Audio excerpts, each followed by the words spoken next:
présence au service de l'ordre dans les voies publiques ni mu permanent durant tous les 12 ans de Macky Sall mi ngi doog am Sénégal. jërëjëf maa ngi ñëwaat tuuti en attendant yéen ñi ñuy suivre moo xam ngeen nekk ci réew mi baa ngeen nekk ci biti réew interagissez ak ñi fi toog Serigne Mansour Sy Cissé Cheikh Ousmane Touré Dieuwrine Ndiassé waaye tamit ñu ànd ceeg Ousseynou Ly comme ni ma ko waxee mooy kuy chargé ci image yu Ousmane Sonko nekk itam coordonnateur Pastef bu Médina mu koy wax ne yenn ci ay ndawu Médina jamono ji ñuy wax ak yéen saa si tembe dañ leen a teg yoxo ñu ngi ca police ñuy masaw képp kuñ teg yoxo rek nga nekk ci réew mi baa nga nekk ci biti réew di ñaanal yàlla képp ku nekk ci kaso yi rek yàlla dimbale la ba nga fiix ñëwaat ci ñun. alors Ousseynou sànq maa ngi koy wax maa ngi laan la naka ngay war a mën a percevoir yow impact bi parrainage bi am ci wàllu paysage politique bi ak itam position bi Pastef ab surtout impact bi ñuy wax. waaw parrainage xam nga souvent dañuy dégg parrainage mais ñu bëri duñ def historique bi. dafa am historique. waaw dafa am historique parce que avant parrainage yaataluñ amoon na mais yaataluñ ko woon ci sur les candidats des partis politiques c'était dédié uniquement aux candidats indépendants xam nga ndax lan parce que booy créer parti politique dañ lay laaj signature nga uti ay signature yu bari wane ni ñii c'est des sympathisants wala des militants yu bëgg bokk ci parti bi léegi nag candidat indépendant bi moom bu waree bokk ñu ko daan laaj li nga xam ni yow bi ngay créer parti dañ la ko laaj mais comme yow joxe woon nga ko ba pare duñ la ko laajati yow mii di parti politique te ñaareel bi point de vue loi ki yor parti politique yemul àtte ak ki nga xam ne yorul parti politique nekk candidat indépendant ci élection donc biñ ñëwee ci nguuru Macky Sall parce que 2012 boo seetee li tax Youssou Ndour nekkul candidat parrainage taxoon. Kéba Kane aussi. Kéba Kane. borom 2.0. voilà donc 10 000 signatures la ñu waroon am. donc xëy na boobu ñun signature lañ doon wax mais parrainage la. donc looloo taxoon nekkul candidat. mais bi ñu ñëwee ci nguuru Macky Sall ñu andi parrainage en 2018 du ma ko fàtte ñu ngi ko voté avril 19 avril 2018 je pense. loi bi bañ koy voté gis nañ ko voté ci assemblée. soxlawul sax ñu seet fu sori ji nga ni ñu installé assemblée bi. au forceps comme on dit. parrainage bi ñu koy voté noonu lañ ko voté woon tamit au forceps. ci la amoon sax yenn leader opposition bi ñu jàppale. Déthié Fall Idrissa Seck Thierno Bocoum. voilà mais donc non avril 2018. waaw donc loolu kañ moom du ma ko fàtte. parce que dama dugg commencé politique Pastef un mois presque ñu ne premier front sur le terrain mooy parrainage bi. waaw donc jour boobu ñu ngi woon côté Abass Ndao ni ñu voté parrainage gis nañ ko boo jëlee en somme l'idée de parrainage ñoom ni ñu ko présenté dañ ne dañu war a am filtre.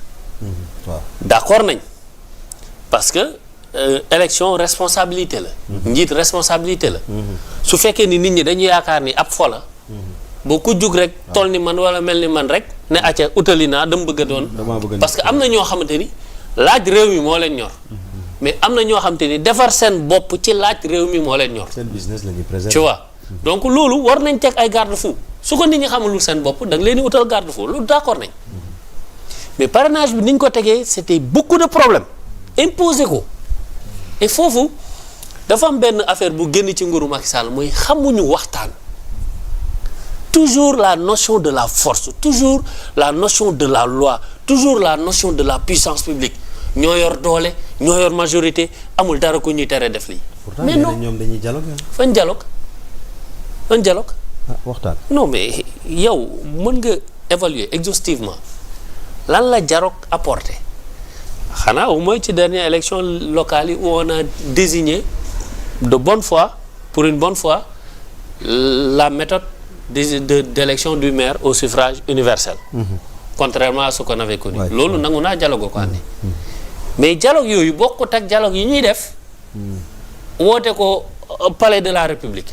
waxtaanee ko foofu la fa am mascarade la mais dialogue politique dafa yàgg am et souvent les gens ne bon c'est normal parce que matière électorale nit ñi ñoo ngi lijjanti politique ak élection bu élection jotee rek de suñu préparé nañ mais après chaque élection au niveau du ministère de l'Intérieur on ouvre un dialogue sur le processus électoral les acteurs y vont loolu bokkut ak li Macky di woote présidence de la République c'est différent donc am na acquis yu bëri yoo xam te ni foofu la ko gars yi di discuter ministère de l'Intérieur léegi nag bi mu waree wootee dialogue bi passé fekkoon na dialogue bële commencé dialogue politique bi au niveau du ministère de l'Intérieur bi muy wootee dialogue à pas bi ko jiitu mu ne leen nañ ko ci dugal mais c'est diamétralement opposé après chaque élection il y a toujours des discussions qui continuent au niveau du ministère de l'Intérieur entre les acteurs politiques et la société civile.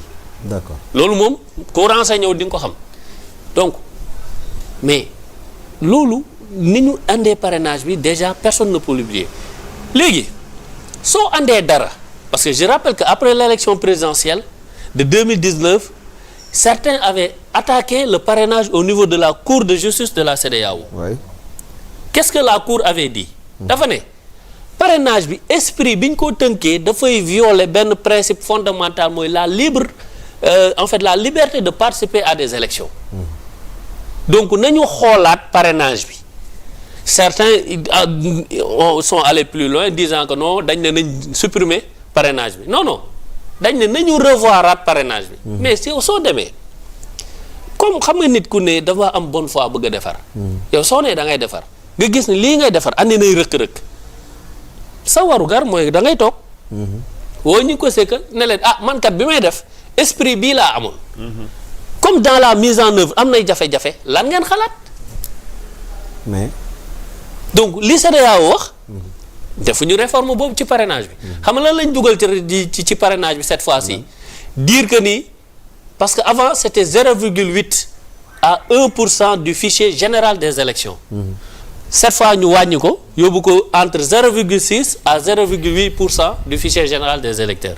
loolu lañ ci changé ak andi parrainage des élus te parrainage des élus li ko andi xam nañ ko pourquoi le nombre de 13 députés xam nañ ci kan la ñu sukkandiku ba andi ko ah ci kan la non xam nañ tu vois on sait parce que bon on est dans le champ politique xam nañ souvent yenn décisions yi li koy motiver loolu lañ andi ci parrainage bi changement bi am mooy li conseil constitutionnel andi mooy ñoom avant ñuy jëm ci dépôt de candidature yi réunir nañ génne seen décision ne méthode bii la ñu procéder lu jëm ci wàllu càmbar candidature yi parrainage yi nii lay demee mais encore une fois on n'a pas un problème avec l'esprit de filtre comme j'ai dit su ay nit di jàppee élection fowukaay parce que dañ doon wax caution bi mooy filtre mais maintenant Ousseynou sax day dem seeti Cheikh Ousmane xam nga moom compte bi dëgër na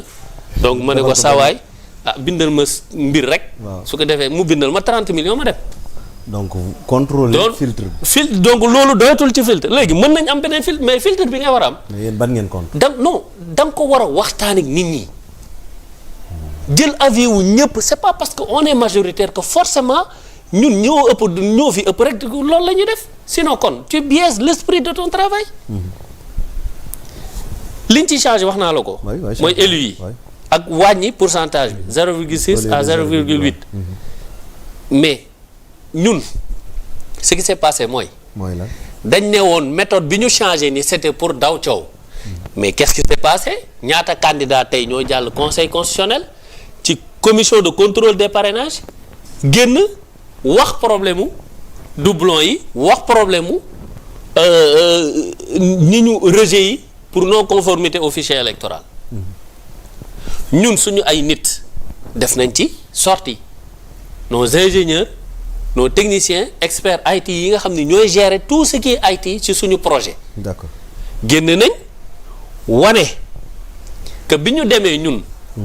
parce que suñu candidat Bassirou Diomaye Faye moom moo déposé parrainage citoyen. ba ñu jëlee borne supérieure bi c'est 58 000 et quelques nous on a déposé 58 000 parrains et quelques. ba ñu yóbboo pour ñu vérifier il s'est trouvé que dañ ne dañu am 6 000 doublons te 6 000 doublons yi à côté il y a 12 375 parrains yoo xamante ni dañ ne ni ñu bindoo nekkuñu ci fichier électoral bi xam nga bu ñu la rejeté dañ lay jox clé bi dugalal la ci liste ñi ñu rejeté ñëpp. nga xam ko ak classé la ko. ñun nag comme tamit duñu ay yaafus li ñuy liggéey xam nañ ko te ce qu'on fait on le fait avec rigueur et professionnalisme ay experts ay kàngamu IT ñoo nekk di gérer suñu affaire plateforme yeeg ak tout le parrainage hein. Non man je peux te dire man Ousseynou Ly ni Pastef di gérer ses parrainages gisuma parti politique bu koy def et je sais pourquoi je le dis. c'est du sérieux quoi. Non mais déglul conférence de presse ñi nga xam ne ñoo doon gérer loolu. Même dans la comparaison il compare avec 3 fichiers électoraux. Élection bu fi jàll rek fichier électoral ba ñu utiliser ñun suñu def parrainage dañ koy jël. pour vérifier. Parce que nit ki mën nga utiliser fichier 2017 2019 évolution am du ci nekk 2022 élection amaat na également locale ak législative mën na ci bañ a nekk. Donc ñoom ils ont utilisé 3 fichiers pour bu ñu waree jël parrain dañ koy seet ba mu wóor leen ni parrain boobu mu ngi ci fichier électoral bi mais 12000 yooyu. waaw mooy bi ñu ñëwee ñoom bi ñu leen joxee. dañu xool ni ci 12375 yi. 98% mën nga ma defal calcul bi 98% de 12375 yi ñu ne ñoom moom lañ leen jox te ñu ne ñoom nekkul ci fichier électoral bi ñun bi ñu comparé ak copie parce que dañu yor copie li ñu déposé mais ñoom ñooñu nekkuñu ci ñun fichier bi ñu joxe. nekkuñu ci 98% maanaam xam nga doublon téeméer boo jël. li am ci parrainage mooy doublon mën nga ko dabu. doublon externe mën nga ko dabu mais rejet mënoo ko dabu donc quand tu vises les rejets ça veut dire que kon tu cherches à pénaliser quelqu'un pour que du ko mën a corriger donc ñun 12375 yi ñu ne candidat Bassirou Diomaye Faye parrainage am dafa am rejet yooyu parce que nekkuñu wala ni ñu bindoo nekkuñu ci fichier électoral bi ñun suñuy expert ñoom bi ñu leen joxee clé bi parce que dañ leen di jox rejet yi bi ñu comparé ak ñun li ñu déposé ils ont vu que 98% yi ñu déclaré ñoom nekkuñu fa 98% yooyu bokkuñu sax ci ñun fichier bi ñu déposé. compliqué. maam dañ ko ceeral. léegi nag ndax lan dafa am benn changement bu am. mooy ban en 2019 tu venais avec ta clé USB. doo ko fa bàyyi. sa clé USB. sa clé USB bi ngay dugal biñ lay jox. booy ñëw pour contrôle parrainage da nga ko doon àndaale. mais en 2023. da ngay déposer bàyyi ko fa. donc ñun suñu clé USB nekk na seen loxo au moins minimum 7 jours. te nag suñuy IT ñoom yor nañ li ñu déposé. te lañ leen rejeté comparé nañ nee nañ lii parce que génne nañ sax ba rejet yi ñu d'accord ak ñoom ci erreur matérielle. génne nañ ko de keroog ci conférence de presse bi wane nañ ko. mais dañ ni lii nii ñu wax nii yëpp 98% ci li ñu wax ci lii nii yëpp nekkul ci ñun liñ leen jox fu mu jóge. c'est une question. alors maa ngi ñëwaat ci yow tuuti ma may la nga naan café naan ndox mais en attendant. Mansour suñu déggee argument wu Ousseynou Ly ndax mën nañoo fi mu toll nii wax ne douter un peu ci fiabilité wu parrainage beeg ni muy doxee. bon vendredi ba toog naa ci plateau de manière générale ma wax moom daanaka li mu wax parce que ñun on n'a aucun contrôle sur le travail du conseil constitutionnel man vendredi dama fa jaar déjà boo ñëwee voilà journalistes yi ci biti la ñuy taxaw la cuisine interne du CC ñun amuñ ci benn maîtrise benn maîtrise dañ ci amul te loolu du dooleel démocratie. Normalement conseil constitutionnel. ak élection yi ñu jëm. parce que enjeu bi c'est pas l'ordre de dépôt l'ordre de passage l'enjeu c'est véritablement le contrôle. du parrainage mais qu'est-ce qui se passe c'est le mandataire qui vient mooy déposer ni ñu ma ko expliquer il présente la clé et les autres documents. ñu dugal ko ci benn écran. On te montre à partir de 0 jusqu'à 100 le nombre des parrains qui sont validés, rejetés région yi nga perte et cetera, nombre de doublons internes comme nombre de doublons externes. Juste préciser que le doublon interne mooy par exemple li Serigne Mansour indi wala Ousseynou li mu indi. Externe mooy dama koo indi Ndiasse indi ko Ousmane Touré indi ko yow nga indi ko. mooy externe. te li gën a sonal gars yi mooy les doublons externes. mooy leen gën a sonal mooy li nga xamante ne maîtriser wuñ ko ba pare beneen bi moi je pense que le rôle des journalistes c'est un rôle de vigie. De la société civile aussi tamit et cetera mais pourquoi pas tey ñu ubbi conseil constitutionnel ba nga xamante ne moom lii muy tawat.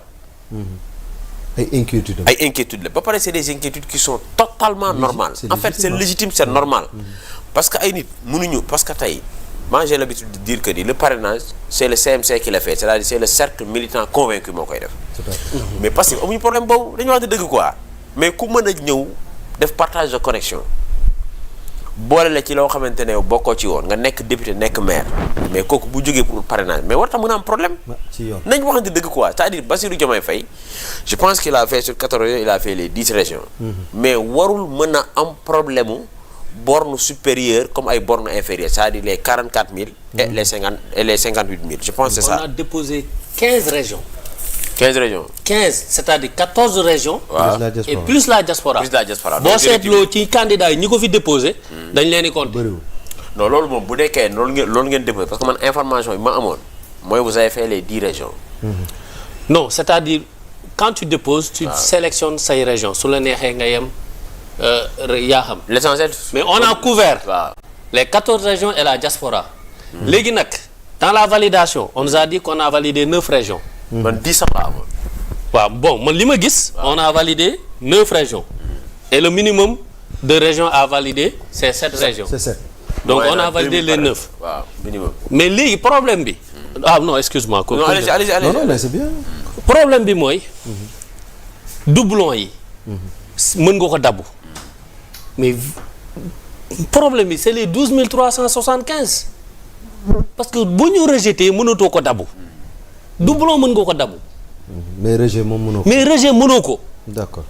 ce qui veut dire quoi li suñu experts yi sous-entendre mooy notre fichier a été manipulé. parce que xam nga li tax. dama lay jox pour que tàmm di liggéey fichier Excel. il y a ce qu'on appelle une méthode d'incrémentation.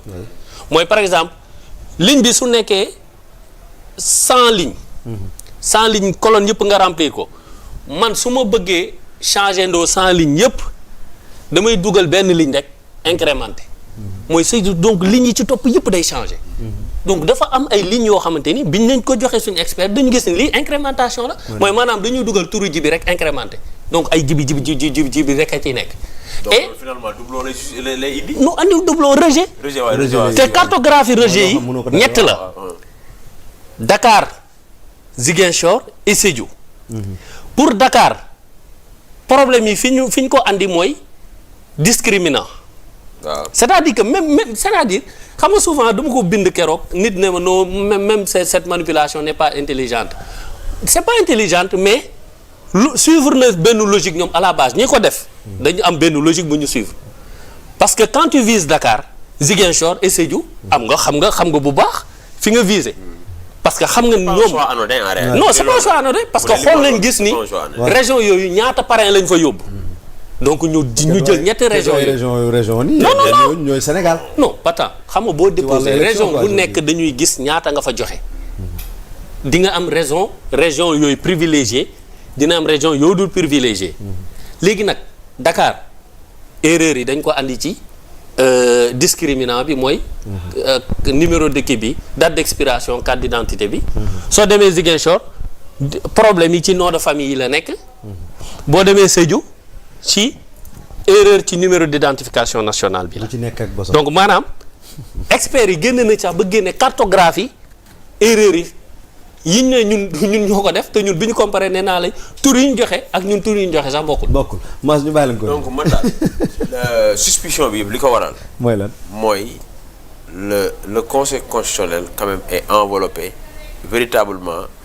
de comment on appelle ça encore maanaam ñoom li ñuy def à l'intérieur. ñi war a mën a assister contrôler. participer à la vérification ils sont dehors mooy les journalistes. te loolu warul mën a nekk aujourd'hui mais un mandataire peut sortir manipuler le journaliste. oui parce que moom à ton insu moom moo am la version officielle. alors que ñun dans les processus par exemple électoraux ñun li ñuy gis par exemple au dépouillement il y a des journalistes qui assistent. dans les pays normaux. dans les pays normaux loolu mooy dëgg. merci beaucoup. mais c'est très dommage que élection bu toll nii ak envergure bi nga xamante ni bi moom la jël ak intérêt bi muy suscité que conseil constitutionnel xam nga tey jii ce que le PASTEF dénonce la coalition portée par exemple par Bassirou Diomaye Faye. mais c'est tout à fait normal que muy susciter inquiétude bu mel nii boo xamante ne bi je pense que ni on devait dépasser ça léegi nag pour revenir au parrainage mooy gis nga parrainage toog Dakar mayewu ko non sëñ bi man je pense que ni pour se faire parrainer da nga war a am ay mission à l'intérieur du pays avec des objectifs clairs nettement affichés mission yoo xamante ne bi dañuy toog dans les régions suivant les objectifs mën nañ fa def 25 jours 10 jours 15 jours et cetera loin des caméras parce que gis nga man li ma jàpp man d'après mes informations man je pense que au-delà de 100 000 parrains loo ci dolli da nga koy bokk ak gars yi. au-delà de 100 000 loo ci dolli da nga koy bokk ak gars yi lu leer laa la wax. donc faire une conférence de presse dire que j'ai 200 000 parrains yow jàppal ne say 100